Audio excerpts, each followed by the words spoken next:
बिस्मिल्लाहिर्रहमानिर्रहीम, अस्सलाम वालेकुम। मैं असदुल्ला खान हूँ। 4 रोज गुजरने के बाद बिल आखिर आईजी पंजाब डॉक्टर उस्मान अनवर ने एक वजाहती पैगाम जारी किया है बहावल नगर वाक़े के हवाले से कि ये वाक़या कैसे हुआ, क्यों हुआ, इसके असरात कैसे हुए, सोशल मीडिया ने क्या किया, पुलिस की गलती क्या थी। बहुत कुछ उन्होंने 6 मिनट 17 सेकंड की इस वीडियो में कहने की कोशिश की।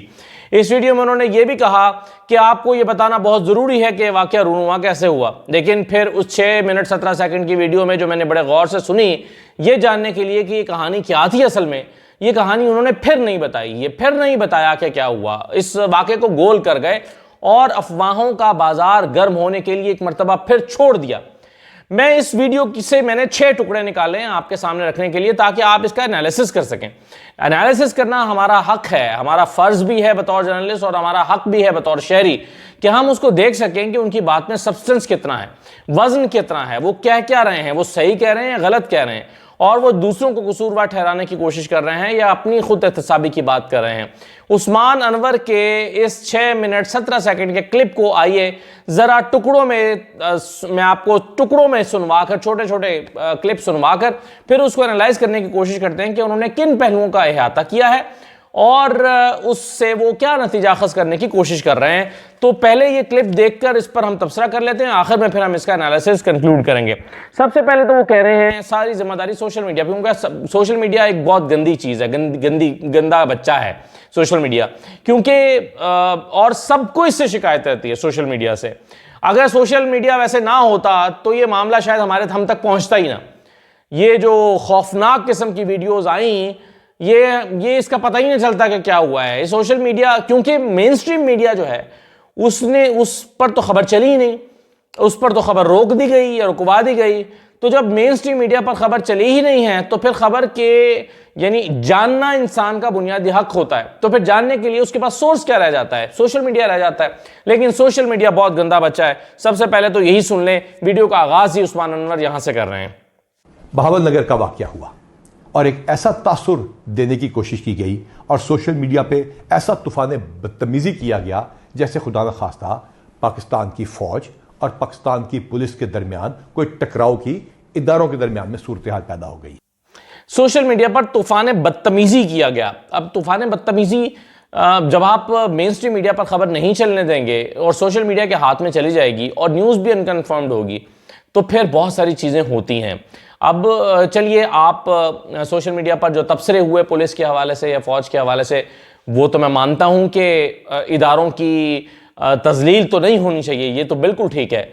लेकिन क्या वो विजुअल्स जो आए जिसमें पुलिस एहलकार हाथ जोड़ जोड़ के तरले कर रहे हैं, माफ़ी मांग रहे हैं मुझे ना मारो, और लेटे हुए हैं ज़मीन पर, क्या वो विजुअल्स झूठे हैं? क्या वो विजुअल्स गलत है? बहुत सारे सीनियर जर्नलिस्ट हैं, बहुत सारे जो मेन स्ट्रीम पर काम करते हैं, उन्होंने सोशल मीडिया पर इस खबर पर कमेंट किया। रऊफ क्लासरा समेत बहुत सारे सहाफ़ियों ने इस खबर के ऊपर, हामिद मीर साहब ने और लोगों ने इस पर कमेंट किया है। क्या ये सहाफ़ी नहीं है? और अगर ये सोशल मीडिया पर कर रहे हैं तो क्या ये कमेंट नहीं कर सकते? क्या अगर मेन स्ट्रीम मीडिया पर कमेंट नहीं कर सकते तो क्या सोशल मीडिया पर भी कमेंट नहीं कर सकते? और ये सीनियर सहाफ़ी अगर सोशल मीडिया पर कमेंट कर रहे हैं तो क्या ये सोशल मीडिया गलत हो गया? तो बुनियादी बात यह है कि ये सोशल मीडिया पर पाबंदी होने की वजह से ये इस अंदाज में तबसर हुए जो शायद आपके लिए अनवांटेड थे या आप समझते थे कि ये यूं नहीं होने चाहिए।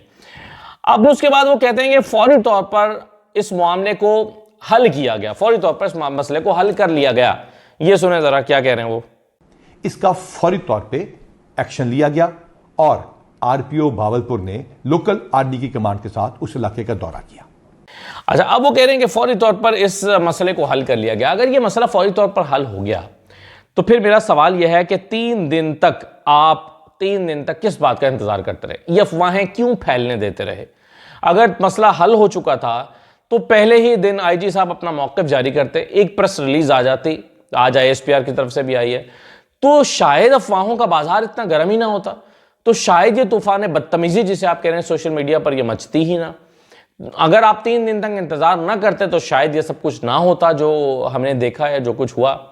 तो अगर ये फौरी तौर पर मसला हल हो गया था जैसे कि उस्मान अनवर साहब बता रहे हैं, तो मेरा सवाल है कि तीन मिनिमम के 4 दिन हो गए ना, इससे पहले 1 दिन पहले ये वाकया शुरू हुआ था, तो 4 दिन से इसका इंतजार क्यों किया गया? फिर उस्मान अनवर साहब की एक और शिकायत भी है, जरा ये भी सुने। इस तरह की ट्रोलिंग और शरपसंद अनासर की तरफ से भी की गई और बहुत सारी बैशिंग की गई। कुछ वीडियोस को सियाको सबाक के बगैर भी पेश किया गया, पुरानी वीडियोस भी लगाई गई, अनकन्फर्म न्यूज का तांता बांध दिया गया, जिसकी वजह से पंजाब पुलिस के जवानों में मायूसी फैली। अब वो कह रहे हैं कि अनकन्फर्म न्यूज फैलाई गई, कुछ पुरानी वीडियोस भी चलाई गई और कुछ फेक न्यूज भी दी गई। ये सारी बातें ठीक है, उस्मान अनवर साहब की, आईजी साहब की सारी बातें ठीक है, वाकई ऐसा हुआ। कुछ पुरानी वीडियोस भी चला दी गई, कुछ सियाको सबाक से हटके भी चल गई होंगी और कुछ जो है अनकन्फर्म्ड भी चली हैं खबरें। बिल्कुल ठीक है, ऐसा हुआ, क्योंकि बहुत सारे लोगों के पास डिफरेंट तरह की स्टोरी थी, बहुत सारे लोग अपनी अपनी स्टोरी बयान कर रहे थे। ये हो रहा था, क्यों हो रहा था? सोचे ना, सवाल पैदा होता है, क्योंकि आपने रिपोर्टर्स को रिपोर्ट नहीं करने दिया। अगर मुस्तनद सहाफियों को, रिपोर्टर्स को रिपोर्ट करने दिया गया होता, टेलीविजन पर खबर चल रही होती, दोनों तरफ का मौक़िफ़ आ रहा होता, या चलें एक तरफ का मौक़िफ़ आ रहा होता, या रिपोर्टर्स रिपोर्ट कर रहे होते, उस पर एक आध शो भी हो जाता, पुलिस अपना मौक़िफ़ आकर दे देती, आरपीओ अपना मौक़िफ़ दे देते, तो शायद ये सब कुछ ना होता, बल्कि यकीनन ना होता। क्योंकि जब आप खबर को रोक देते हैं तो उसके नतीजे में फिर क्या होता है? अनकन्फर्म न्यूज़ चलती है, फिर प्रोपेगेंडा। फिर जो कहेगा, लोग तो प्रोपेगेंडा सुनना चाहते हैं, आप किसको रोकेंगे? सोशल मीडिया पर तो आवाम है, पूरे आवाम। सोशल मीडिया क्या है? सोशल मीडिया कोई सहाफ़ियों का प्लेटफॉर्म नहीं है। सहाफ़ी सोशल मीडिया पर ज़रूर है, मगर ये आवाम का प्लेटफॉर्म है। आप इस बात को समझें, सोशल मीडिया क्या है? सोशल मीडिया आवाम का एक प्लेटफॉर्म है, अवामी प्लेटफॉर्म, इसीलिए तो इसको सोशल मीडिया कहते हैं। हाँ, सहाफ़ी भी इसके ऊपर मौजूद हैं जो काम कर रहे हैं, खबर देने की कोशिश करते हैं, लेकिन अवाम भी तो हैं जो कि जर्नलिस्ट नहीं हैं, जो कि प्रोपेगेंडा पसंद भी करेंगे। हो सकता है कि वो उस प्रोपेगेंडे को एक्सेप्ट भी करें, हो सकता है स्पाइसी स्टोरीज उनको जो कि फैलाते भी हैं लोग। मगर ये सब कुछ क्यों होता है? जब आप असल खबर को, जब आप सही खबर को रोक देते हैं उसका रास्ता, तो फिर जाली खबरें अपना रास्ता लेती हैं, और यही इस मामले में हुआ है। तो उस्मान अनवर साहब इसके जिम्मेदार आप हैं, कोई और नहीं है। फिर वो कहते हैं कि जी हाँ, आगे जाके सबसे इंपॉर्टेंट बात वो कहते हैं कि रेड में प्रोटोकॉल को फॉलो नहीं किया गया, यानी अपनी गलती का एतराफ़ वो कर रहे हैं। अच्छा, अब अपनी गलती का वो एतराफ़ कर रहे हैं, लेकिन मैं इससे पहले आपको बता दूं कि देखिए, सोशल मीडिया पर जब ये जिम्मेदारी डाल रहे हैं ना आप, सोशल मीडिया पर तूफ़ान बदतमीज़ी मचाया गया, ये सोशल मीडिया पर इतना तूफान क्यों उठा? आप इसको गौर भी तो करें ना इस पे। ये इस पर इसलिए गौर करें, एक अनप्रेसिडेंटेड वाकया है। यहां पर पुलिस एहलकारों को जमीन पर लटाकर मारा गया है और एक और इदारे के लोगों की तरफ से मारा गया है, और पुलिस एहलकारों की दुर्गत बनाने के वाकयात सामने आए हैं। थानों पर हमला करने वाले जो सरकारी जो अफराद थे, वो ऐसा लगता है, यानी ऐसा महसूस हुआ कि वो इंडिविजुअल के तौर पर नहीं आए। और ये जो सारे विजुअल्स हमने देखे, ये चूंकि बहुत हैरानकुन थे, बड़े डिस्टर्बिंग थे और बड़े ताकतवर भी थे, क्योंकि अपनी नौयत के का ये पहला वाकया। और फिर पुलिस ने पिछले 1-2 साल में जो किया है, उसकी वजह से लोगों का पुलिस के लिए खास किस्म के जज्बात भी हैं। इस वजह से सोशल मीडिया पर ये हेड स्टोरी बनी, अदरवाइज ये ना बनती। अब आगे वो कहते हैं कि जी हाँ, हमसे गलती हुई, हमने रेड के प्रोटोकॉल्स को फॉलो नहीं किया। सुने जरा क्या कह रहे हैं। जानबूझ के कुछ दिन के इंतजार के बाद आपसे बात करनी जरूरी इस वजह से है, क्योंकि यह बताना जरूरी है कि यह वाकया कैसे रूनुमा हुआ और क्या इसमें पुलिस मुकम्मल तौर पर ठीक थी या हमसे भी कोई गलती हुई। हमने स्पेशल इनिशिएटिव पुलिस स्टेशन बनाए, थानों को खूबसूरत करके दिखा दिया, तो उसके अंदर सिप्स के कुछ प्रोटोकॉल्स भी थे। हमारी रेड्स के ऊपर और हवालात के अंदर एसओपी और प्रोटोकॉल को फॉलो ना किया गया। अब वो कहते हैं, ये बताना चाहता हूं कि वाकया कैसे रूनुमा हुआ। यहां पर मैं एक्सपेक्ट कर रहा था कि शायद वो बताएंगे पूरी स्टोरी क्या है, लेकिन उन्होंने नहीं बताई। बस इतनी बात पर इत्तफाक किया कि रेड के प्रोटोकॉल्स को फॉलो नहीं किया गया। क्यों नहीं फॉलो किया? आईजी साहब, मेरा आपसे सवाल है, क्यों फॉलो नहीं किया गया? इसलिए फॉलो नहीं किया गया कि पिछले 2 साल में या उससे भी पहले से शायद पुलिस की ये प्रैक्टिस ही नहीं है कि वो रेड को फॉलो करें, ना उनसे ये प्रैक्टिस करवाई जाती है, ना रेड के प्रोटोकॉल्स के तहत आपने उनसे रेड्स करवाई हैं। मुझे बताइए ना कि जो अभी उस्मान डार के घर पर हमला हुआ था, पुलिस की तरफ से रेड हुई थी, क्या उसमें प्रोटोकॉल को फॉलो किया गया था? क्या 25 मई को, 9 मई तो बाद में हुआ ना, चलें 25 मई पहले हुआ था, 25 मई 2022 में हुआ था, 9 मई 2023 में हुआ था। 25 मई 2022 को लोगों के घरों में घुस के जो गिरफ्तारियां अमल में आई थी, क्या उसमें प्रोटोकॉल को फॉलो किया गया था? क्या जो बच्चियों को 13-14 साल की बच्ची को थप्पड़ मारा गया था, खवातीन के यानी मर्दों की गैर मौजूदगी में क्योंकि मर्द रूपोश हो गए थे, कारकुनान रूपोश हो गए थे कि जी हमें पकड़ने के लिए आ रहे हैं, हमने तो कल लॉन्ग मार्च करना है, तो पीछे रह गई खवातीन को आपने ज़दोकोप किया। क्या इसमें प्रोटोकॉल को फॉलो किया गया था? क्या रेड का जो प्रोटोकॉल है उसको ऑब्जर्व किया जा रहा था? तो रेड के प्रोटोकॉल को फॉलो करने की कोई प्रैक्टिस ही नहीं है आपके यहाँ। आज किस बात का रोना रो रहे हैं?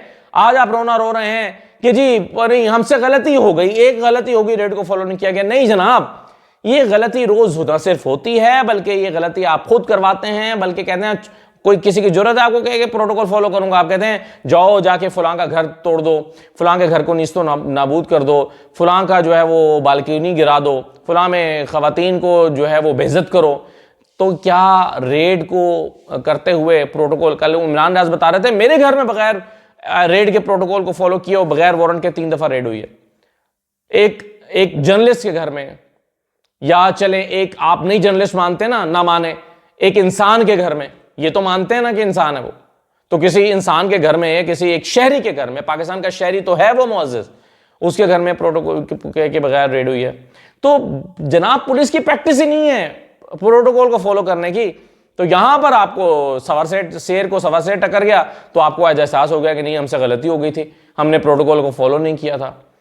एक इसी तरह से एक शहादत भी हो गई थी पुलिस एहलकार की। आप घर में घुसे, अगले समझे कि डाकू आ गए, आप प्रोटोकॉल को फॉलो करके नहीं गए थे, आगे समझे कि डाकू आ गए, उन्होंने फायर खोल दिया। तो इस तरह के वाकया तो फिर होते हैं और होते रहेंगे अगर आप प्रोटोकॉल को फॉलो नहीं करेंगे। तो कह रहे हैं हाँ हमारी गलती थी। इसका एक और पहलू भी है कि आईजी साहब ने अपनी गलती फौरन तस्लीम कर ली और कहा कि नहीं हमें जो मार पड़ी है वो ठीक पड़ी है और उनकी कोई गलती जो है वो नहीं है क्योंकि हमने प्रोटोकॉल को फॉलो ही नहीं किया। अच्छा, उसके बाद वो कहते हैं कि ये इनफरादी गलती है। ये क्या ये इनफरादी गलती है या नहीं, ये भी देख लेते हैं, जरा सुने जरा। दोनों महकमों में इमीडिएटली इसका जवाब देने के लिए आरपीओ भावलपुर और लोकल आर्मी की कमांड ने उस इलाके का दौरा किया। दोनों फोर्सेज इकट्ठी हुई, इकट्ठी मीटिंग की गई। पाकिस्तान जिंदाबाद, पंजाब पुलिस जिंदाबाद और पाक फौज जिंदाबाद के दोनों ने इकट्ठे नारे लगाए ताकि तासुर दूर कर दिया जाए कि दोनों इदारों में कोई टकराव है। हां, जो इंडिविजुअल गलती किसी भी इदारे की तरफ से हो, कहीं से भी कानून टूटा हो या हाथ में लिया गया हो, उसका एक तरीकाकार है। अब वो कह रहे हैं कि आरपीओ ने और फौज की कमान ने मिलकर नारे लगाए, पाकिस्तान जिंदाबाद, फौज जिंदाबाद और पंजाब पुलिस जिंदाबाद नारे लगाए गए और ये साबित कर दिया कि कोई लड़ाई नहीं है। लेकिन अगर किसी की इनफरादी गलती है तो उस पर तहकीकात हो सकती हैं। अब सवाल ये पैदा होता है कि क्या ये इनफरादी गलती है? इनफरादी गलती तब होती जब एक एसएससी कमांडो जो है वो इस यानी एक पुलिस एहलकार पर जो है वो हमला कर देता, तो हम कहते हैं कि ये इनफरादी गलती है। लेकिन यहाँ पर अगले दिन सोच विचार के बाद 15-20 गाड़ियों में कुछ 40-50 जवान यूनिफॉर्म पहनकर भर कर गए हैं, तो इससे तासुर ये मिला, गलत भी हो सकता है, लेकिन इससे तासुर ये मिला कि ये इजाज़त लेकर गए हैं या हिमायत से गए हैं या एक सरकारी तौर पर गए हैं या इदारा जाती तौर पर गए हैं, इनफरादी तौर पर नहीं गए। लेकिन बहरहाल आईजी साहब कह रहे हैं तो मैं मान लेता हूं, क्योंकि इस पर तहकीकात का ऐलान किया गया है और आईजी साहब कह रहे हैं कि इस पर तहकीकात होंगी, तो फिर तहकीकात से हो सकता है वाकई ये पता चले कि ये थी तो एक शख्स की इनफरादी गलती, लेकिन उसने अपने कुछ साथियों को साथ में ला लिया था जिन्होंने एक और गलती ये की कि वो यूनिफॉर्म में चले गए। दूसरी गलती ये की कि वो सारे सरकारी गाड़ियों में डालों में चले गए। हो सकता है ये फिर भी इनफरादी गलती ही तस्वुर हो, तहकीकात से पता चलेगा, लेकिन बहरहाल अपेरेंटली जो है वो शायद ऐसा महसूस नहीं होता। फिर आखिर में वो कहते हैं कि जी जॉइंट इंक्वायरी पुलिस जो है वो पुलिस की गलतियों पर एक मतलब एक इंक्वायरी बनाई गई है, पता चल जाएगा कि क्या हुआ है। तो ये जरा सुने वो क्या कह रहे हैं। और इसी सिलसिले में जॉइंट इंक्वायरी भी एस्टैब्लिश कर ली गई है ताकि इंसाफ के तमाम तकाजे पूरे किए जा सकें। अब एक जॉइंट इंक्वायरी वो कहते हैं बना दी गई है, यानी कमीशन होगा या कमेटी होगी, बहरहाल कमीशन पाकिस्तान में बहुत बनते हैं, बड़े शौक से बनाए जाते हैं। तो वो कहते हैं कि जनाब ये बना दी गई है और इसमें अब दूध का दूध, पानी का पानी या इंसाफ के तमाम तकाजे, जो लफ्ज़ उन्होंने इस्तेमाल किया कि इंसाफ के तमाम तकाजे इसमें पूरे किए जाएंगे। सवाल अब मेरा ये पैदा होता है कि अब चूंकि पुलिस की गलती थी, ये खुद एतराफ़ कर लिया आईजी साहब ने, तो पुलिस की पिछले 2 साल में की गई गलतियों पर कितनी इंक्वायरियां बैठाई गई हैं, कितनी इंक्वायरियां कमेटियां बिठाई गई हैं, इंक्वायरी कमीशन बिठाए गए हैं ये जानने के लिए कि कितनी गलतियां की हैं पुलिस ने, और पुलिस ने गलतियां तो की हैं। ऐसा तो नहीं है कि पुलिस ने गलतियां नहीं की हैं, पुलिस गलतियां नहीं करती। तो एक तासुर आम यह है कि जब आपने मिट्टी डालनी होती है तो फिर आप एक कमीशन बना देते हैं, इंक्वायरी बना देते हैं। देखें बड़ा, मैं ज़ाती तौर पर बड़ा हैरान हूँगा अगर इस इंक्वायरी कमेटी की रिपोर्ट पब्लिक हो जाती है और पता चलता है कि ये किसकी गलती थी और किस किस ने गलती की और कौन कौन इसमें शामिल था।